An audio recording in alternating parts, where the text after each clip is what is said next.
এবং দেখেন যে হেড ইনজুরির কারণে আসলে মৃত্যু হয় নাই। আসলে ওই সময় আমি প্রচণ্ড চাপে ছিলাম।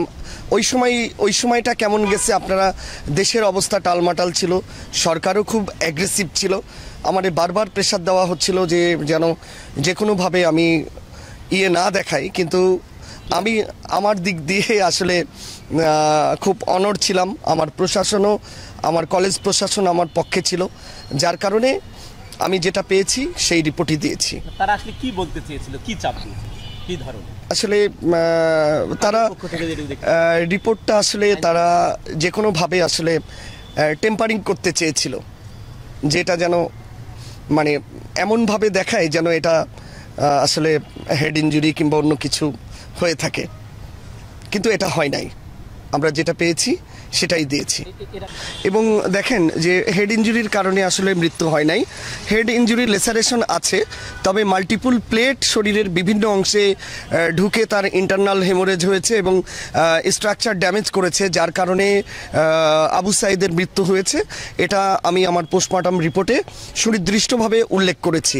দেখবেন যে সাঈদের ডান সাইডে হাত দিয়ে সাঈদ পড়ে গেছে, তার মানে তার উরুতে যে ফিমোরাল আর্টারি আছে, ফিমোরাল আর্টারি রাপচার হয়েছে, ইন্টারনাল ব্লিডিং হয়েছে এবং ইন্টারনাল ব্লিডিংয়ের ফলে শক এবং হেমোরেজে মৃত্যু হয়েছে। এবং যেটা কারণে এটা অবশ্যই হোমিসাইডাল, যে তাকে গুলি করে মারা হয়েছে।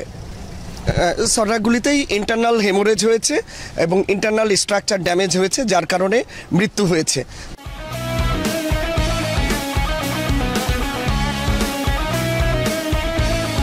এটা ফেসবুকে আসলে অনেকে অপব্যাখ্যা দিচ্ছে যে হেড ইনজুরিতে মারা গেছে। হেড ইনজুরিতে মারা গেলে আমরা একটা জিনিস পোস্টমর্টমে উল্লেখ করে থাকি যে ইন্ট্রাক্রেনিয়াল হেমোরেজ কিংবা বোন ফ্র্যাকচার।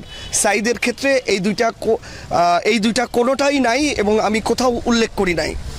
তো আমি ফেসবুকে যারা আসলে অপব্যাখ্যা ছড়াচ্ছে তাদেরকে বলতে চাই যে আপনারা আসলে না বুঝে, ফরেনসিক্স এক্সপার্টের পরামর্শ না বুঝে, আপনারা না শুনে আসলে দেশবাসীকে বিভ্রান্ত করবেন না।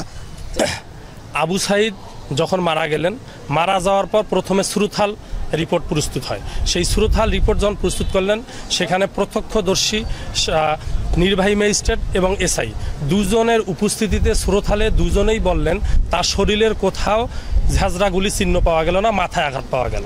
তাহলে এই সুরথাল রিপোর্টকারী দুজন যারা নির্বাহী ম্যাজিস্ট্রেট এবং পুলিশ প্রস্তুত করে দিলেন এবং পরবর্তীতে ময়নাতদন্ত রিপোর্ট আমরা ডাক্তার সাহেবের মাধ্যমে জানতে পারলাম, ডাক্তার সাহেব বলল তার শরীরে ছেঁচড়া গুলির চিহ্ন পাওয়া গেছে।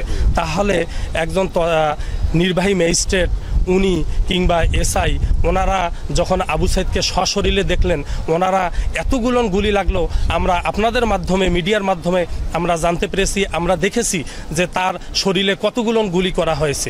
সেই গুলির চিহ্ন একটিও পেলেন না নির্বাহী ম্যাজিস্ট্রেট কিংবা পুলিশ, দেখতে পারলেন না। এখানে নির্বাহী ম্যাজিস্ট্রেট প্রতি স্বাক্ষরকারী, উনি এটা কিভাবে আড়াল করলেন? এত বড় একটা ঘটনা আমরা সবাই দেখেছি, বিশ্ববাসী দেখেছে, এবং তার শরীরে এতগুলো চিহ্ন কোনো কিছু নিয়ে আসলেন না। তদন্তকারী কর্মকর্তা এসে স্পষ্টভাবে তদন্তকারী কর্মকর্তা বলেন তার শরীরে গুলি ঝাঁঝরা চিহ্নতে সে পাওয়া গেছে এবং সে মারা গেছে। তাহলে এই সুরথাল রিপোর্টকারী যে দুজন ব্যক্তি প্রতি স্বাক্ষরকারী এবং এসআই দিলেন, তারা এই মামলার দায় হতে কখনোই দ্য পিনাল কোড 1860-201 ধারার এই অভিযোগ থেকে তারা কখনোই ছাড় পাবে না।